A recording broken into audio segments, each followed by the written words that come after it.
he was in that barge and he ends up like killing himself. He was The one with James Wood and yeah David Conn made.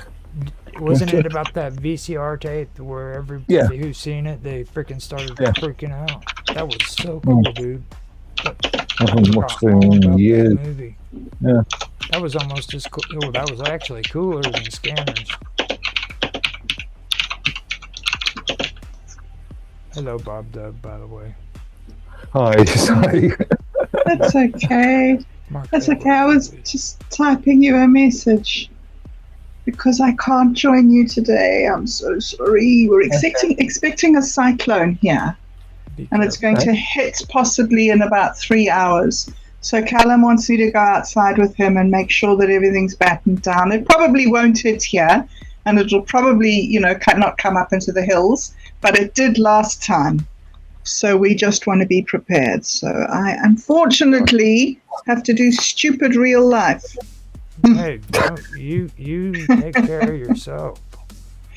And it's like at least you stopped in to give us the weather report in New Zealand. Yeah, well, you see, you needed to know, didn't you? That's awesome. Yeah, the rain starts today, and then the wind starts sometime during the night, maybe 10 o'clock tonight. So we want to get it all done before the rain comes. Yeah. What time are you now? You are... Oh, so 12 hours time. You're 10:15 now, aren't you? Yes. Yeah. 10:15. Yep. Get yourself squared away and make sure you're safe. All right. Yeah, we will be. I'm sure we will be. I'll see you soon. I'll see you. Maybe I'll even be able to get on for one of your later shows. Maybe. Okay. Yeah. Okay. We'll be on here until well past midnight my time. Oh, okay. I'm sure I'll be able to join you for a little bit later on. Okay. Okay. Have a great show. See you then. Okay. Bye, guys. Bye. Let's just make a quick coffee before. That's water boiled. So create a description, create a title, and then review that video and create a load of references out of it. And the references can be the non-thing. Well, you're still like wanting to do blogs and stuff. Like most people don't do blogs anymore. They're all big on the whole emojis and the memes. Sorry, I don't go down to the lowest denominator argument. That's what they do. I'm just telling you, that's what they do. Yeah, some of us like more refined, more, I don't know, intellectual content. I do have that recording, just so you know, because like when we started getting into the conversation, I was like, I'm gonna have to unpause this because it's gonna get interesting. So yeah, I had to do that. Okay, more intellectual content. Follow me to get some intellectual content. Yeah, that's kind of what I was saying to V last night. Like him and a lot of the other people, and I'm really sorry to say, but it's a lot of people we bump elbows with too, who just are into the really bad content. You know what I mean? Like you don't freaking call it conspiracy and just talk about politics, garbage politics at that. You know, and Alex Jones is not conspiracy. Just Well, I don't mind people. I've got no problem with people creating content or creating posts out of content, but at least do a little bit more than just adding a URL to a post and leaving it out. That's just laziness, in my view. It's everywhere, though. It's just like we were talking last night. What was it? I keep forgetting the name of it. It starts with a T. Telegram. All these idiots are getting on Telegram and they're thinking this is all cool freaking information and shit, and then freaking using it on their streams.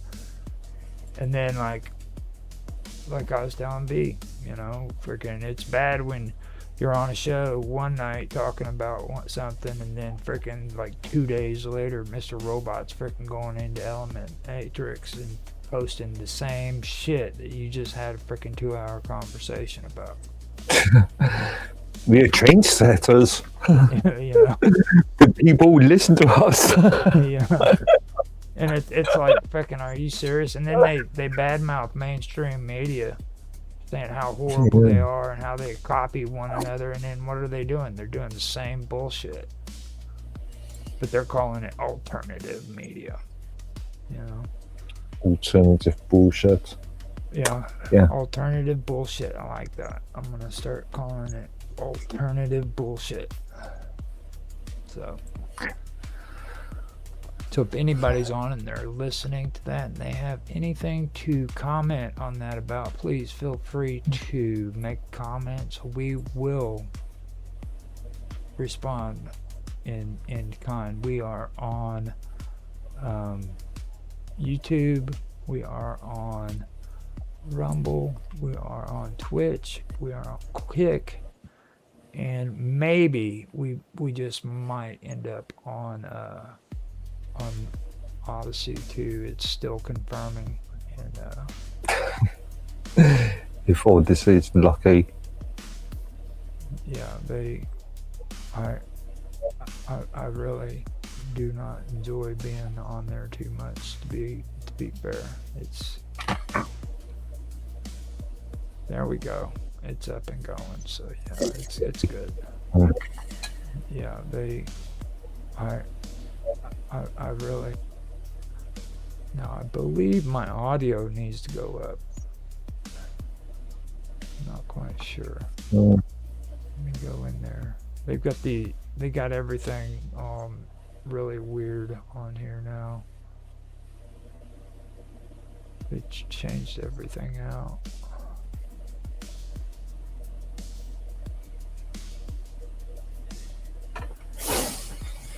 Properties is now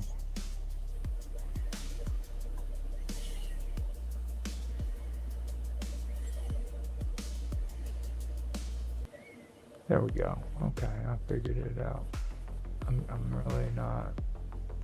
Oh wow, it had me set at -5 dBs. Yeah. For the audio, for the mic, or for the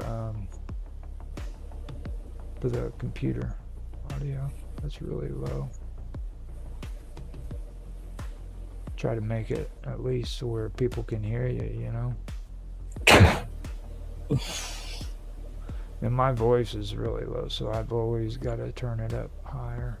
If it gets to where it's too high for you, let me know. Well, I can always turn down the volume locally anyway, so that's not a problem. Desktop, I put desktop usually at about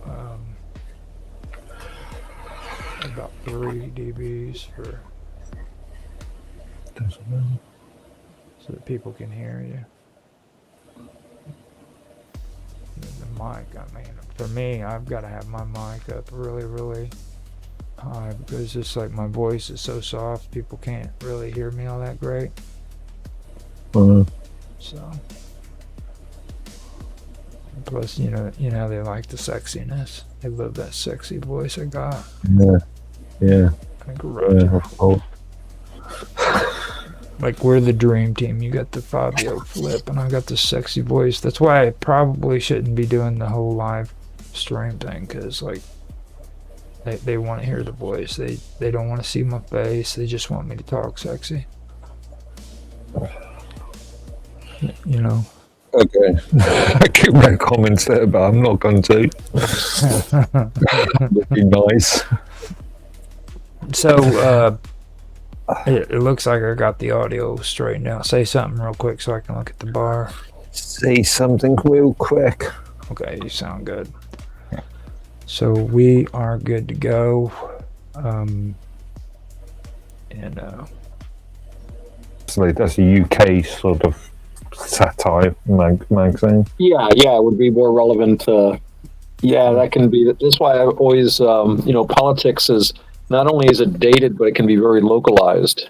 I think I've mentioned here in the States, I mean, I could not tell you the names of any of the governors of the surrounding states, but if you travel to a surrounding state and you start talking politics, you'll start hearing about what a jerk Jones is or Smith or whatever the governor's name is, because everybody hates. I've never heard anyone say, "Wow, our governor is great." It's always like, "Wow, what an idiot!" You can't wait to vote him out, and then they vote in another idiot. But I'm suddenly like, Jones, who's that? I said, that's our governor. I was like, oh, I barely know the name of my governor. I am back. He is. We're just talking about how in the States, it's like, I don't know the names of any of the governors of the states around me. I have no idea who the governor of Vermont is, or Massachusetts, or Maryland, or Connecticut, or actually Pennsylvania is bordering us. But nobody in any state I've ever visited likes their governor. It's always, oh, Jones is an idiot. And I'm like, well, who's Jones? That's our governor. Oh, I don't know. I barely know the name of my governor. Yeah, I don't. Well, I know the name of my governor, but I don't know like the surrounding ones. I used to when I lived in Missouri, and then same with Indiana at the time when I was living there, but I couldn't tell you who they are now. Huh. Like Pritzker was the governor of Indiana when I lived there. That dude was everybody thought he would be a good vice president, and I was like, whatever, dude. I knew the moment that he became vice president, things was gonna go shit, and it did. This is a man who thought it was okay to shut electricity off in the middle of wintertime for people who were on welfare because that's the way they believe. You know what I'm saying? Like elderly. I think they had elderly people who freaking died from it. Wow.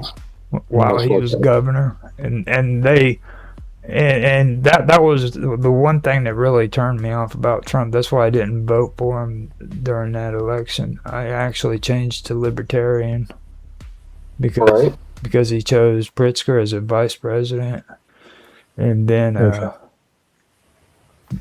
was like, no, that's just not happening. That should have been my first sign that he was actually a freaking neocon, because that's what Pritzker is. He's a neocon. Or not Pritzker. I'm saying Pritzker. Oh, Vance, you mean? No. JD Vance? No. His first. Pence. Mike Pence. Pence. Yeah, Pence. Yeah.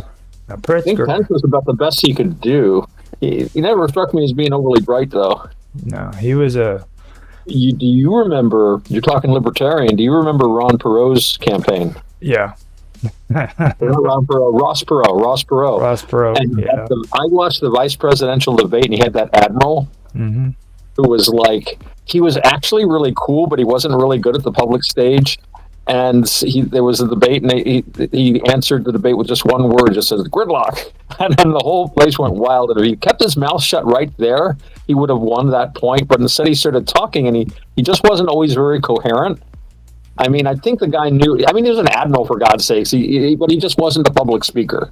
Right. You know, there's a big difference from being able to sit at a desk and figure out the logistics of how to keep a fleet supplied with, fuel oil and stuff like that. But it's another thing to actually, be in an audience. And, I've heard like people talk about, I could be on that game show. I get all these answers right. But when you're there in front of thousands of people, maybe, or at least hundreds, and you've got TV cameras and millions are watching you, and the lights are bright and everything is weird, and then suddenly now explain everything about something or other, and you're like, it's kind of scary. But in that whole, wouldn't you get public relations, some sort of public relations training? You would think. No, they don't. Like you guys were talking the other night about being an attorney, like that should be like a qualification and shit. And I'm like, dude, the only thing I'm thinking of is like, are you crazy? Like, you know how many kids are going to university now to freaking become attorneys? They got more people who are attorneys in the United States than they do any other freaking job. Like, there's actual people with a freaking attorney's degree that can't even freaking find a job, dude. Oh, I used to have an attorney. I used to have a business of my own. let's just call it, it was kind of, well, basically, I call it the rock and roll business. I used to do small venue production for small rock and roll bands. Like, you know, if you were playing at a small bar or club or something, I could provide sound reinforcement and, you know, equipment, whatever, lighting. And it was I had a guy that I kept on retainer as an attorney. But the thing was, you know, I just gave him like you know, a couple $100 a month. And I'd get him drunk all the time because even though he had passed the bar and he was an attorney, he made money. His job was he was a tennis pro, and he had a racket restringer. He said he made more money restringing people's rackets, which apparently is very expensive to do. But he had the machine and he knew how to do it, and he gave tennis lessons. And he was a lawyer because all his family were like lawyers. All his family were like lawyers. They had like a law firm and stuff, and they made him go to law school. So what he would do is he would hang out in the bar. He was a party animal, so he was always getting people out of DWIs, you know, drunk or driving while intoxicated. For those of you listening in a Commonwealth country, might not be aware of the acronym. And yeah, he would do it for drinks and stuff like that. It's like, oh yeah, buy me some drinks, I'll go into court for you. He got me out. You know, he had this great skill. When he did go into court, which wasn't too often, I would see him make a district attorney or an assistant district attorney just like him instantly. He was a real likable guy. I was facing these charges. I was driving my girlfriend's car, my girlfriend at the time, and her vehicle, for some reason, something had lapsed on the inspection or the insurance or something. And in the state I live in, that's a big fine. They get really mad at you when you got like an uninsured, unregistered vehicle on the road. I have no idea how it happened. So I'm like, I'm worried about this. This has cost me a lot of money. So he says, don't worry about it. We go into the courtroom. I'm sitting there waiting. He goes into the door that says assistant district attorney. He's in there like 10 minutes. The door opens. He and the ADA are coming out laughing. He's got his arms around his shoulder. The ADA walks away, comes over to me. He says, noisy muffler, $10 fine. And I'm like, dude. His price for that was a 12-pack of beer. He showed up at my house. He said, all right, where's the beer store? Okay. I bought a 12-pack. He immediately popped open a beer, handed it to me, popped open a beer. As we're driving along, he says, all right, tell me the case. And that was him. I looked him up recently. Unfortunately, he wound up getting debarred at work. Had to resign and did time in jail for something or other. But when I knew him, he was a stalwart, staunch, upright citizen. That's the kind of experience I've actually learned when it comes to a lot of these people who are influential. Like when I was going to 12-step programs, you would not believe how many doctors are freaking drug addicts and alcoholics. They have access to the drugs too. Yeah. They would always freaking to go to sleep at night. I've heard over and over again they would always freaking have pills, and they would take a shot of freaking whiskey to down it. I remember reading something back in the late 90s about the most common careers that are alcoholics and abusers, drug abusers and alcoholics. And I think it went on something like lawyers, doctors, and IT consultants. IT consultants. Look out, Mark. Yeah. Well, I've also like to point out that the two people that started AA, Alcoholics Anonymous, was a stockbroker and a freaking butt doctor.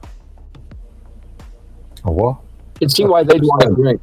You know, after a day of being a butt doctor or proctologist all day, I can kind of see where that would be. I need to drink that. But no, it's you know, people a lot of the times in those fields too, especially like in medical fields, and this might be a factor, but you know, we have a huge thing in this country now about seeking out help for mental health issues. And we have all these psychologists and counselors and all these programs for people with mental health issues. The people who do not take advantage of this, I think it's like the vast majority never take it, are people that work in the health field, especially the mental health field, because if they are looking at your resume or they look at your background, then they say, aha, he was in treatment for depression, or he was in treatment for this or that, we don't want to hire him necessarily because they're worried down the road. You don't want somebody who's a nut working with nuts. They wouldn't put it in those words, of course. I paraphrase, but so they tend not to seek out help, and so I can see them being more apt to abuse alcohol and drugs as a way to like self-medicate. I mean, I know a lot of my drinking was self-medication. And speaking of taking the pills, I mean, when I was drinking heavily, I was taking Benadryl every night just to fall asleep. And I would wash it down with a glass of brandy or whiskey or whatever. And a friend of mine died from that. He was an alcoholic, I think. But I mean, this guy always smelled like vodka. I worked with him, and he never came to work drunk. I will give him that. He never touched a drop, but he drank so much it just emanated off of his body. And my buddy gave him a ride home one day, and he said, we had to stop at the liquor store right after work. He went into the store, came out with a bottle of vodka, and had the bottle open and was drinking before he could get the car out of park. Yeah. Because he needed, after he died, his wife found, the classic, a bottle of vodka in the toilet tank. Yep. Which is, and he was a sweet, wonderful guy, but he was completely, this thing had him in his grip. And but yeah, he took the Benadryl every night just so he could sleep. And I guess one night he took too much, and he inhaled his own vomit. That pulled a Jimi Hendrix kind of thing. Yep. That's usually why they vomit, is because they do exactly that. Hot toddy. That's another thing they love to do. The hot toddies with the prescription medicines. That was something that I heard a lot when it came to what kind of drinks. Because hot toddies, it used to be the cool thing back in the 60s, you know what I'm saying, in the 70s.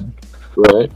So whenever, like the older ones, they always wanted to do a hot toddy at night, and then they'd freaking do medication to put them to sleep because of their nerves. Yeah. That was always what I heard. So. And when it comes to mental illness too, that's another reason why I think like these alcoholic or these anonymous programs work out too, is because they can go to get help there and they don't have to use their names. You know what I mean? That's right. A big advantage. And a lot of them go in there. When they do go in there, they try to stay anonymous. And I think what it is they have a problem with the difference between mental illness. The program themselves, they don't. There's a lot of people in there that are they don't want to admit that there is a mental illness involved. You know what I mean? Yeah. Which is sad, because that's the one place where more people that are involved in recovery should acknowledge the fact that mental illness is a part of it, because a lot of people do self-medicate. Yeah, a lot of people do. Yeah, a lot of people you think that's potheads that are just recreationally doing it. They're doing it because they have mental illnesses and they can't freaking cope without that freaking pot. Or even people who are on meth, same thing. Well, it's funny because I've seen meth heads. We were talking about coffee, and it is, the elixir of the gods and all that sort of thing. And I know not every, there are mornings when it's like the thought of a cup of coffee, or I'll be lying there do I want to get up? And my wife will walk past the bedroom with a fresh cup of coffee she just made, and just the smell of coffee. Well, oh yeah, I want to wake up. It's just. It can draw you, and if you don't have your coffee, it's what a I've been camping and someone forgot to bring the coffee, and it's the day just doesn't go as well. But I've seen the same thing with people that were using crystal meth. They couldn't get it was almost like coffee for them, and they took so much that it didn't even affect them that much. They were just taking it to get through a normal day, which again just seems like it's a waste at that point. Why don't you just skip a step and not spend money on this stuff, which is messing your heart up horribly? It's like there are substances which are not bad for us. In fact, they found coffee can actually help support heart health, which is very interesting. And beware of decaf, which I've never trusted decaf coffee anyway. Well, that's sacrilege, by the way. Like, yes, it is. It is. No Sanka is here. I hope we're not going to. But the thing about using when I do see my old man, when I do see Dad, he doesn't drink that much caffeine anyway, and we only buy decaf, and that's mainly for other people, so people like me. So yeah, everybody likes something different. But the thing with these. The thing with these drugs and the self-medication stuff is, I mean, anytime you're treating someone for psychological issues, it is a very important step, can often be simply to decompress, alleviate the symptoms. And you can use pot, you can use meditation and breathing techniques. There's a lot of things you can do, but the trouble is, and especially if you're just doing this all by yourself, you alleviate the symptoms, you feel better. It's all better now. No. Yes, you've alleviated the symptoms. Now you got to work on why you feel this way, so you don't have to keep using. Bob Dub calls it outsourcing. You shouldn't outsource your enlightenment. I love that phrase. She's very. I remember that all the time. She's a very wise person, and because she and I had a lot of conversations about this when we first started working together. One of the first things I suggested was meditation, and she had experience with that, so we were meditating and breathing. And the thing with the way they teach meditation is it's to get into the now. You drop all concern with the past and the future, neither of which is real. You can put aside things for now and just get into being here in the moment. And then when you're here now, you realize that most of what you're worrying about is just things in your head, right? Now, you can just sit here and say, wow, I'm just here in the now and everything's cool and I don't have to worry about anything. No, that's not the point, because, you still got to feed the cat. You still got to pay that bill that's due the next day. None of this isn't to make that all go away just so you can, no matter how horrible things get, you can be happy. That doesn't really, it just gives you a low-grade depression eventually. I think it's like, the rent's due, but I'm here now. You're here now so that you no longer have all these things putting pressure on your mind, so you can think more clearly. Okay, I know I got to pay this bill, but I'm not emotionally investing in it. It's just a thought. I got to write a check tomorrow and mail it. You solve the problem. I mean, assuming that you've got enough money in the, that's all, you know what I mean, though. Yeah. So it's a place of power. It's a place where you can do work and do things calmly, instead of saying, oh my God, I can't wash all these dishes. It's like, I have to wash this dish right here and now. It's not, I can ignore the dishes right here and now. So, and it's the same thing with these drugs. If you're using a drug, I have a friend of mine, and this gets back to people in the medical field. She's a registered nurse. She actually worked at a major hospital in St. Louis. So she's got I always say she has a scientific education, and she's struggling with mental health. And whenever we talk about it, she's always talking about what she can do to herself chemically. She's trying ketamine, and she's done the electromagnetic field therapy that they have. I forget what they call it. They do like weak magnetic fields through the cranium. And she keeps saying, if only I can find the right pill or the right treatment, I'll be happy. And I'm like, I try to explain to her about Buddhism. It's like, it's not just getting the body calmed down. You've got to work on the mind. You have to not just fix how you feel. You have to fix the mental processes that are leading you to feel these things. If you change your thoughts, you change the way you feel about them, and you get to control your thoughts. And she's like, well, that's just magic. I'm like, no, magic is taking a pill and saying, I'm happy now, without any external factors changing. And by external factors, I also mean how you're thinking.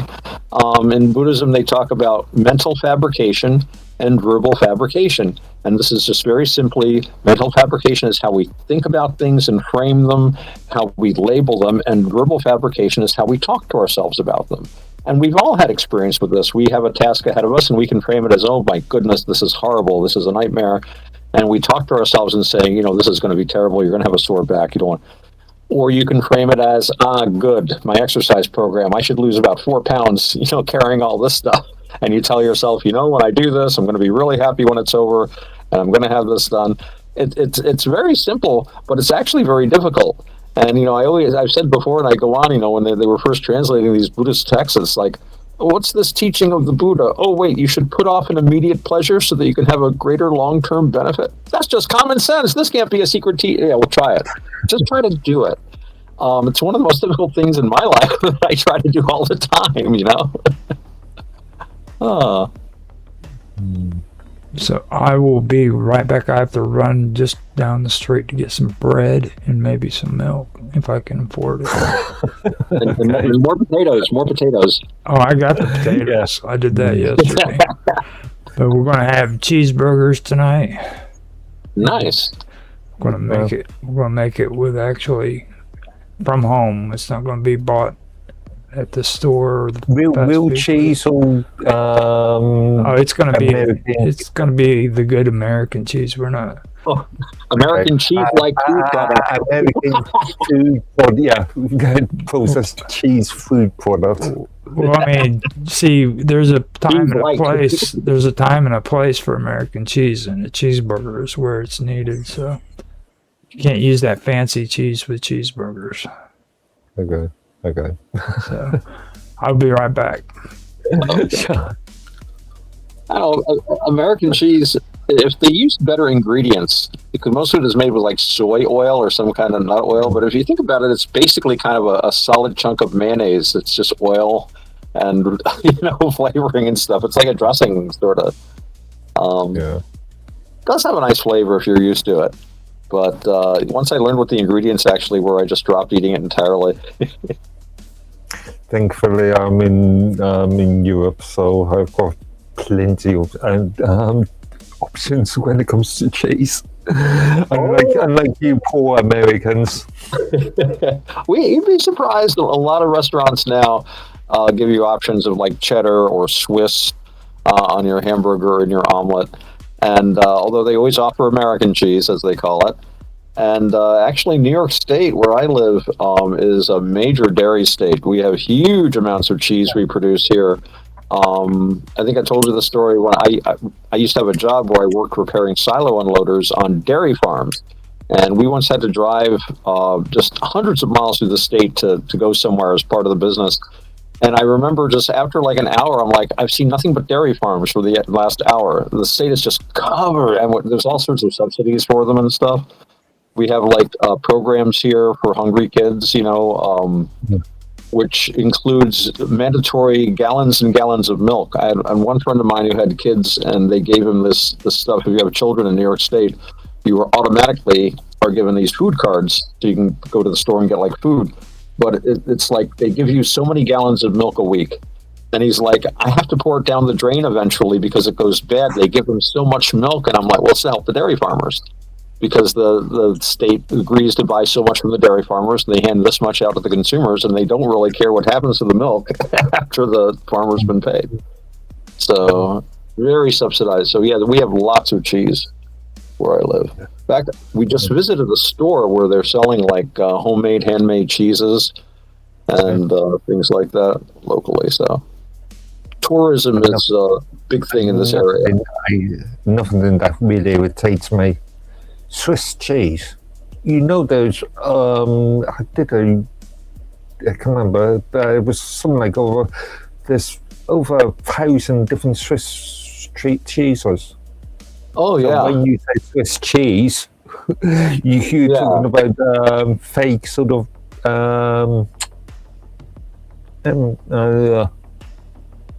Gouda. No, that's not Swiss. I think that's Dutch, isn't it? Yeah, but Swiss I know there's all kind. Well, I usually, when I buy Swiss cheese, so-called, I buy Finlandia brand. It's made in Finland, so it's actually Finnish cheese. Okay. But it has holes in it. Yeah. They probably marketed as Swiss style or something like that. Yeah. That's an Italian sausage. It's in Italy, sausages change from province to province. Oh yeah, Each province has got on it sausage. So. Oh yeah, we actually have an Italian. We have an Italian-owned delicatessen around here, and they have different sausages every week. This kind and that, risotto and prosciutto, and I don't know all the names. but they make them fresh. Best sausage I ever had. I'm not really big on sausage, but I was visiting I was with a friend of mine. He was dating a waitress at this German restaurant, and we'd gone. We went out there, and he said, "Let's stop at this restaurant. I want to visit with her." So we stopped there, and it was late at night. Kitchen was going to close in a couple hours, but I was kind of hungry, and they had this like appetizer platter of different German sausages, and it was like probably about 8 different kinds of sausages with dipping mustards. And the girl said, "We make them all fresh daily on premises. So give me that." And I got that with a special beer that they recommended to go with it, like a dark brown. It was very weak, just a table beer, like maybe 2 or 3% even. It wasn't even a very strong beer, but it was delicious though. Just a freshly made sausage with all, fresh spices and stuff like that. You really could taste the difference. Funny He broke up with her though. I've never been back. Funny enough, for dinner tonight, I did have some Polish sausages myself. Huh. Can't remember what they were, but You hear kielbasa is the big Polish sausage everyone likes. Yeah. But I think kielbasa is actually just a generic term, isn't it? I don't know Polish. I actually dated a Polish girl for a while, but they were like 2nd or 3rd generation, so they didn't really speak Polish. Ate a lot of Polish food, though. It was odd, I actually went through a period in my life where I found myself dating a lot of Polish girls, and I never meant to. I never found out their last names until we'd been going, it's like, and the names all started with the letter K, which was also very odd. Didn't last too long, but that was for a few years. It was like something like 3 or 4 girls in a row, and I was like, just wow, that was very strange. And then oddly enough, my wife's last name started with a K, but that was from her previous marriage. Her maiden name starts with a C, but it was a hard C, so it was a K sound. So maybe I have some karma with the letter K. Again, Eastern European name? My wife's no.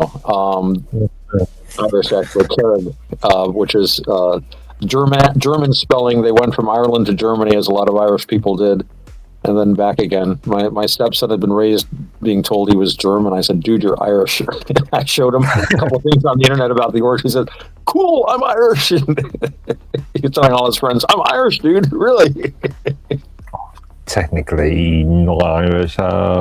Again, there's this American thing, US thing about just because your ancestors come from let's say Ireland, that doesn't necessarily mean that you are Irish. Oh no! I mean, my goodness, I always thought it's ridiculous. I have an Irish last name, so I'm quote unquote Irish, but I have Austrian, Dutch, Penobscot, English, Northern Italian. I mean, here in the States, when all these people met in New York or one of these big urban centers, you suddenly had all these people from all over the planet meeting each other. And very often, like, I'm thinking of like some of in my family's case, like a lot of my uncles on my father's side, many of them married Hispanic women, Roman Catholics. The Catholicism, and you saw that, Dutch Catholics could marry Irish Catholics, could marry Italian Catholics. A lot of Irish Italian families in New York City. So you had the Catholicism or whatever their religion was. I'm just, I come from a Catholic background, so that's what I saw. But I'm sure it worked just as well with Episcopalians or, Baptists or whatever, Presbyterians. So you had, I always like to think of what they call hybrid vigor. When you have populations that kind of inbreed for a long time and then you cross. And I always used to say, look at the Swiss. Wonderful people, chocolate cuckoo clocks. Don't have a lot of major Olympic athletes. Don't have a lot of major territorial wars, and they're not a world dominating kind of people. Look at Americans, very well represented in the Olympics because, in a certain sense, you can come from anywhere on the planet, and you do what you're supposed to do, and you're an American now. So we can draw on the genetic background of the entire planet and field these guys in science, in athletics, in anything we want. We can draw on the whole planet for our genetic base. I know my ethno-nationalist friends don't like to hear me talk like this, but civic nationalism has a lot of pluses to it. And those are the things I like. I mean, there are aspects of it that aren't working very well, but there are other aspects of it that are. And I think we had a better handle on it at one time. I'm not going to start. I'm going to start talking about Yuri Bezmenov here in a minute, though. Well, you see, the country was subverted. Well, he actually did have some good points, though. I think it's actually kind of sad that people didn't take a lot of what he said to heart, because he was straight up describing exactly the stuff that's actually happening today here in the United States. Well, it makes you think, if someone's teaching you to burn your own flag, who's doing that? Wait a minute. And if you're like burning your own flag, whose flag are you supporting then? Mm-hmm. You're obviously, this is something really weird because sane people don't do that. I always say if you don't, you own the flag, you don't burn it. I mean, if you don't like what's going on, well, you campaign, you get elected, there are ways to change what's going on besides like throwing a temper tantrum in public and tearing things down. We never used to do that, well, except for that incident in 1776. We were kind of driven to that. To be fair, we had no choice. 2%, my God, how dare the 2% tax on tea? Insane. This means war. You do raise an interesting point, especially when you consider what's been happening in the UK over the last couple of years with the sort of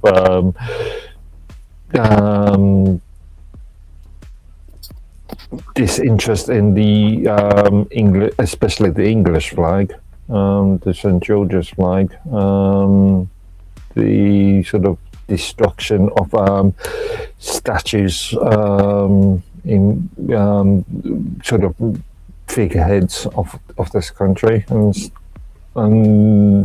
the sort of how would I say it?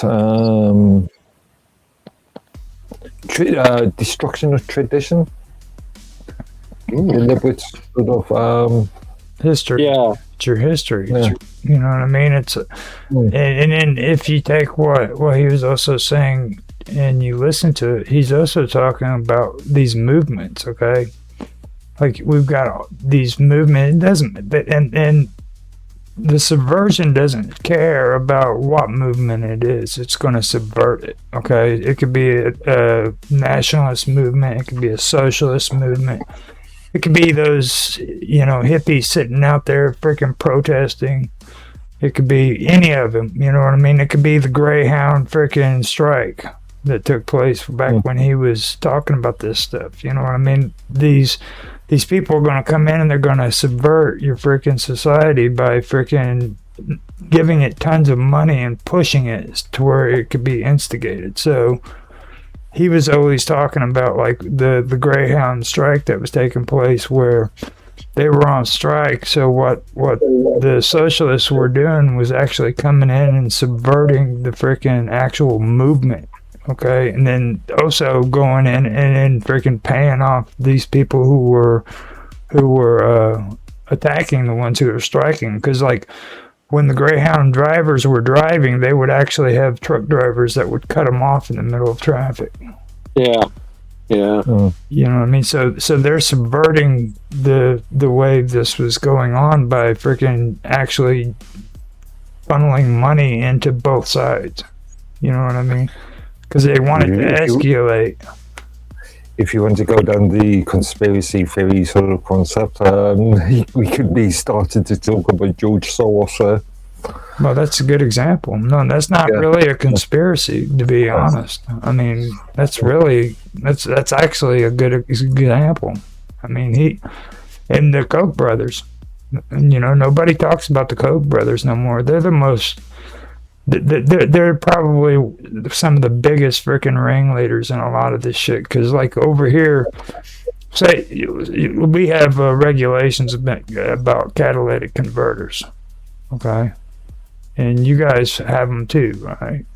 In Europe. Well, Now here in the United States, if we were against catalytic converters being forced onto people, the Koch brothers would take money and support the people who were against it if they had a bigger population or if they had bigger support. Now, if people in Europe had the same issue but they were for it, they would literally take their money and they would freaking put it into supporting catalytic converters because that's how they can make freaking money off of that. So it didn't matter freaking if they felt it was right or wrong. It was where can they make a profit off of it. Right, that's their right or wrong. You see? They have a whole different set of mental fabrications. We were just talking about that earlier. You know, you set something in your mind, and if the way you're framing it is, how can I make money? How can I get more power? You're going to operate in one way. One of the ways you're going to make money and get power is by telling people you're doing something that you're not doing, or pointing to some small aspect of what you're doing. Oh, look, I'm helping the environment. I'm just happening to make $1 billion while I'm doing it, and there might be a cheaper way to do it. Or maybe we could have somebody else do it, but not me. So I'm going to push this. So it's it's interesting because I'm thinking of Aristotle. You're making me think of Aristotle here, and he talked about the different kinds of government you have. And one of the things about the way they would, that Aristotle and like the Greeks and these guys would look at government. They didn't mean government the way we mean government. We have this separation of powers, and we tend to look at government as being separate from, big business, being separate from, things like religion. When Aristotle talked about the state, he meant everything. The culture and the society and the government were all considered to be one thing, more or less. So you could have a government of aristocrats, an aristocracy, which would mean rule by the best and worthiest people, or you can have a rule by basically oligarchs, who are people that are only ruling in their own interest. In the same way, you could have a king who was a benefactor and was trying to do his best to help the state, or the king could be a tyrant who was only ruling for his own self-interest. And then, of course, you have the populace, the great majority, because most people are poorer than the few. So the poorer people, they would rule in their best interest. They would try to take away stuff from, we see that in New York City, where Mandami there said, well, let's take money from the rich people and give it to the poor people. That's not really fair. Just because somebody has more to take it from them, just as it's not fair for somebody just because he has more to get even more and use his, we have to look out for unfairness in either direction. I know it's tough to think about being unfair to the wealthy or to the powerful because none of us are. And we instantly are like, oh, those terrible wealthy people, oh, those rich so-and-so's. Wish I had all that money, but I don't, so I'm real resentful. There's a certain amount of resentment there. Tell you the truth, though, at the end of the day, and I think most of us are on this, as long as I'm doing okay and I have my little roof over my head, at least for now, and all these other things, I don't care if somebody's got a whole bunch of them. I don't care if some guy's got a swimming pool. It doesn't really bother me much. But getting Aristotle, I'm getting off the point. The idea is you need to balance these things out. You need to have everybody nobody's going to really be happy. There's not going to be any stability until everybody feels like they're getting something out of the pie. Mm-hmm. And I think that the wealthy have to be satisfied with a restriction on their wealth. My friend O.C. Shore, the guy that talks about Aristotle a lot, one of his big things, and you guys are all familiar with it, is, and I'm sure you've talked about it on a lot of shows, the whole Federal Reserve Act of 1913, the idea that fractional reserve lending, and this is what O.C. Shore calls counterfeit as opposed to money, because with Aristotle, money is actually justice.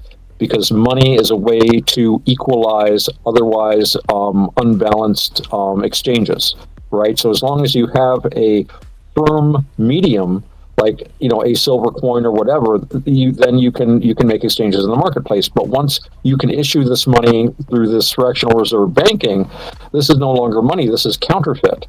It's not real. And his idea was, you're not going to take this money away from these guys. So you just say, we're stopping now. We're not going to do it anymore. We're not going to put anyone up on lampposts, but we're not going to do this anymore. and then just try to do a gradual reset. In other words, the super wealthy have to be curbed, but you can't do it in such a way like, these guys fantasize online about like, oh yeah, we're going to have prosecutions and we're going to do this and we're going to confiscate all. You know what? That's not going to happen. And if you push that, you're not going to make any friends doing that. So you've got to, and at the same time though, the people demand that they no longer be exploited. So again, it's a question of everyone has to come to an agreement, has to come to a balance, and it has to be done very delicately, and it's not going to be done through vengeance. There's a very good Buddhist saying, and I think Jesus probably said it somewhere too, in words to the effect that violence is not ended by violence. Violence is ended by stopping being violent. Strife is not settled by strife. Strife is settled by peace. Does it really matter? Does it really matter if somebody's a billionaire, super wealthy, or whatever? Isn't it more in regard to how they got that money on, or what they're doing with that money? What they do with the money is probably, and that's the thing. Money is power. So this is a class of people with a great deal of power. You can't just take that power away from them because, if you take that power away from them, it's a hydromechanical field. The money will go somewhere else, and whoever has control of that will have the power. That was the theory behind, I think, the Soviet state. Yeah, where all the means of production were taken into the hands of. You can use that powerful good, creating jobs, creating, I don't know. Well, yeah.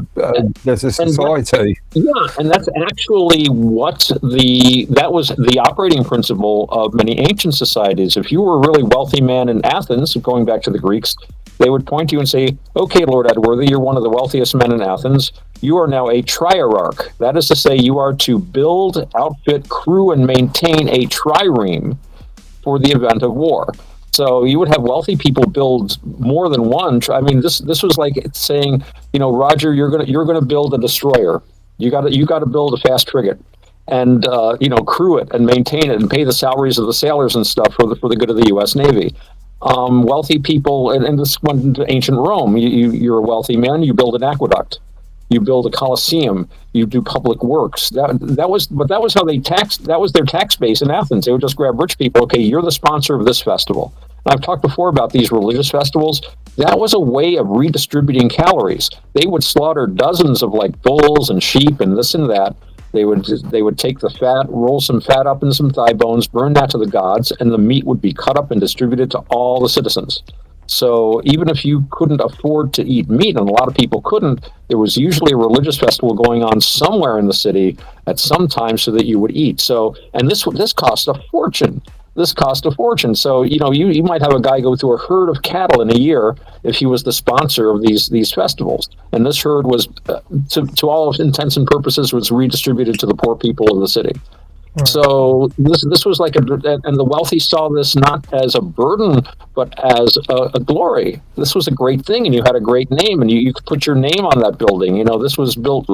That's why we had the Appian Way, built by Appius, and the Colosseum of I think it was originally called the Colosseum of Nero. I think Nero built that. Yeah. So you would have a pride in doing this, and it was just an expected part of the society and of the government. That's why the government, the society, the religion, in this case the pagan religion, were all functioning together to hold the society. They weren't thinking of this consciously. We started tinkering with this design when we got it. We started thinking about look what we're doing here. We started studying ourselves.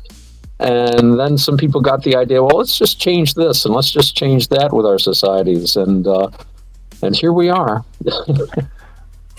I mean, with a lot of what you said, that's one reason why I always talk to Mark about this stuff when it comes to what you're hearing. A lot of people are trying to say that, like, these immigrants and stuff, that they're ruining their culture and stuff, but let's look at what they really know about their culture, okay? Like, you're talking about festivals. Like, England, first of all, had at one time so many festivals that you could do, like you just said, you could go from town to town and hit a festival every freaking week pretty much. You know what I mean? That's First stone through.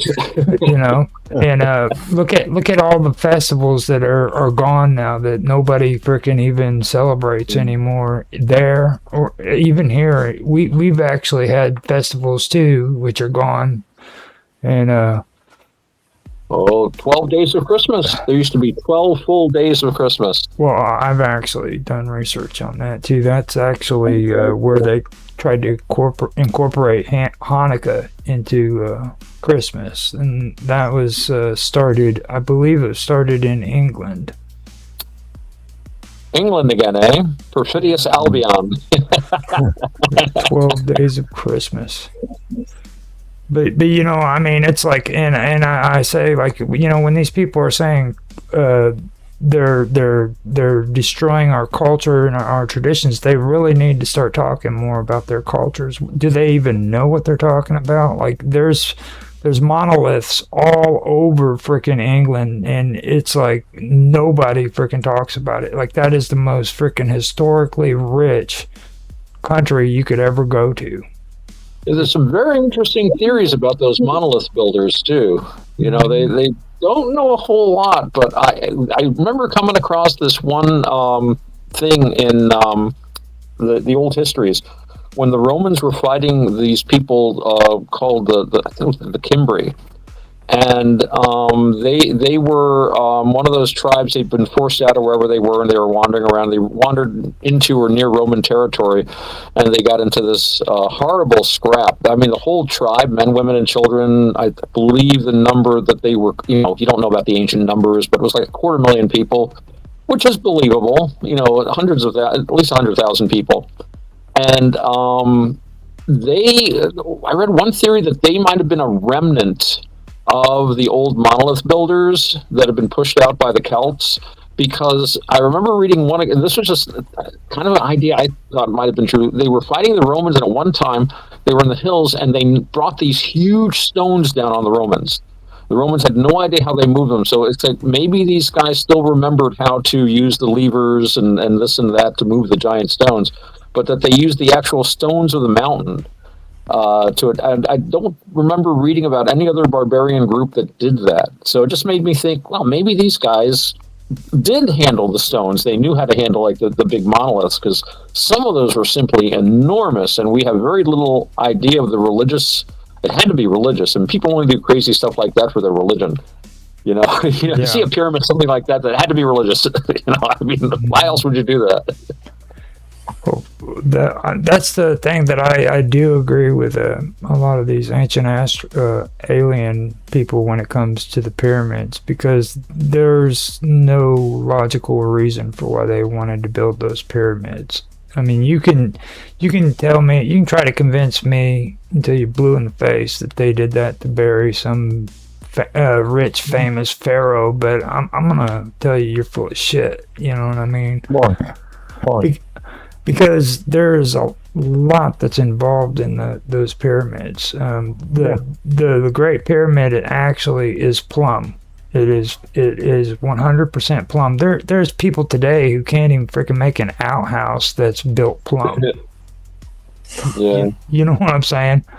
There's just so much stuff that's involved with that pyramid that is way more advanced than what freaking people are saying it is. Okay, mathematically, they knew what they were doing.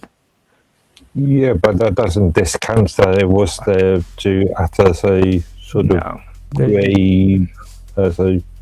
They found Khafra's name written on a wall in the pyramid, and they automatically said this was built by Khafra. Well, they I know I saw this one guy as a very interesting YouTube channel about the Egyptian archaeology, especially the pyramids. And he says, they're really good videos. It's called History for Granite, and I advise anyone that might be interested in this, I recommend the channel highly. But he has this really interesting idea that the reason they built the Great Pyramid is basically as a tourist attraction, which is exactly what it is today. And they said it was built to get people to come and go, wow,